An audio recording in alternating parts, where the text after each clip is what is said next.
Hi there, girls and boys. My name is Jim Dukas, and I'm going to read you a story called Bravest of All. Now open your book.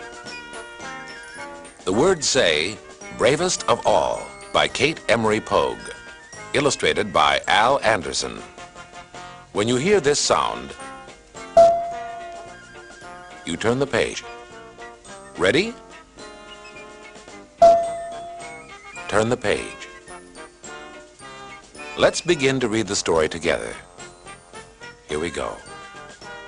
In a fire station in a corner of the city lived two big hook and ladder trucks, an ambulance with a resuscitator, a machine that blew great puffs of foam onto fires to put them out, 8 strong young firemen. Turn the page. And Jonathan. Long ago, when he was young, Jonathan was the best firefighter in the city. He and engine number 1 put out the warehouse fire of 32 and the Wilson School fire of 35. At the great hotel fire of 39, Jonathan rescued 132 people and was given a gold star saying, Bravest of All. Engine number 1 was parked in back of the station now. It was an old fire engine. Its pump wheezed, its paint was chipped, and the tarnished brass bell squeaked when it swung back and forth. Turn the page. Sometimes the neighborhood children came to climb and play on engine number 1. Jonathan told them stories then about how the warehouse wall had fallen on the engine and how he had saved the children at Wilson School.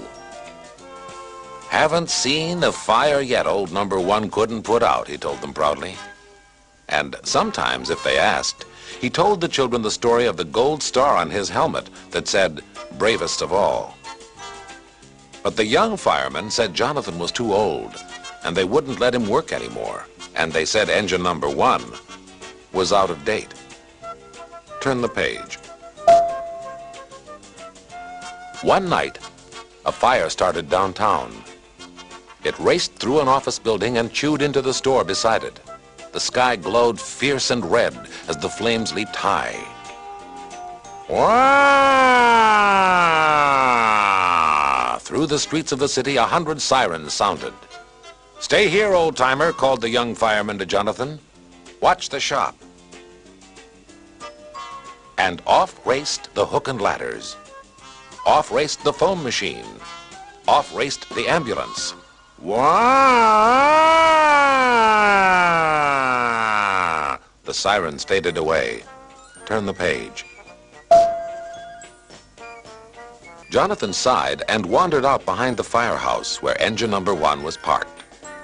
Far up in the sky, a few stars twinkled down on them. The night was dark and very quiet. Suddenly, the alarm bell sounded again. Someone else was in trouble. Jonathan rushed into the station. The new trucks were gone. The ambulance was gone. The foam machine was gone. Turn the page. Jonathan hurried back out, pulling on his fireman's coat. We'll have to go, old partner, he called. We're the only ones left. Engine number 1 coughed. And started up. Clang, clang, squeak. Clang, clang, squeak. The old bell rang. Hurry, old engine, hurry, old engine. The wheels seemed to rumble as they started rolling through the dark streets. Help somebody, they squealed as engine number 1 rounded the corner. Here we come, squeak. Here we come, squeak, called the bell. Turn the page. There was smoke rising from a house just ahead. A frightened family stood on the curb. The fire's in the basement, shouted the father. It's spreading through the house, sobbed the mother. Engine number 1 and Mr. Jonathan, cheered their little boy. There's never been a fire they couldn't put out. Turn the page. Engine number 1 started to pump. It groaned and wheezed and creaked. Then a stream of water shot out through the hose. Keep it coming, partner, called Jonathan, and he disappeared into the basement. Inside, the fire roared and crackled and leaped at him. It spat hot soot in his face.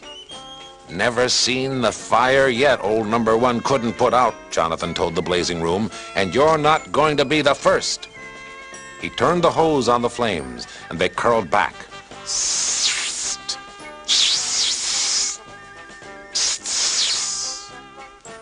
Turn the page. 100 red, snaky tongues licked at everything around him.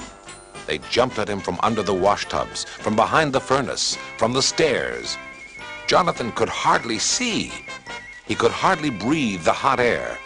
He was getting so tired that his legs didn't want to move. Still, he tightened his grip on the hose and kept forcing the fire back. Turn the page. Outside, a small crowd watched and waited. They were afraid Jonathan couldn't do it. The more the old truck pumped, the more it creaked and wheezed. It couldn't go on much longer. Suddenly, engine number one shuddered and sighed and stopped. Everything was still. Nobody moved. The smoke drifted away. The fire was out. Wearily but happily, Jonathan drove engine number one back to the station. It really wasn't a big fire, he said as he climbed down and took off his coat, but, he added, it might have been. Not a big fire, he said, pulling off his boots, but if we hadn't gone, it might have been. Turn the page. The next morning, the big new trucks cruised home. They had put out the biggest fire the city had ever seen. They rolled proudly into the station, and the tired young firemen hopped down. "Taking it easy, eh, old-timer?" they asked Jonathan. "Did you watch the shop?" They laughed. "Yes," said Jonathan. "Yes, we did." Just then, a small voice piped up. "Where's Mr. Jonathan?" asked a little boy. All the firemen watched him as he walked to Jonathan. "You dropped this at our house last night when you were putting out the fire. My mother said you'd want it." Turn the page. In Jonathan's wrinkled brown hand, he placed a star. The young firemen gathered around to look. "What does it say?" asked the youngest and strongest with new respect in his voice. They looked down at the star in the old-timer's hand. Blackened with soot and tarnished from the heat, the gold still glimmered through.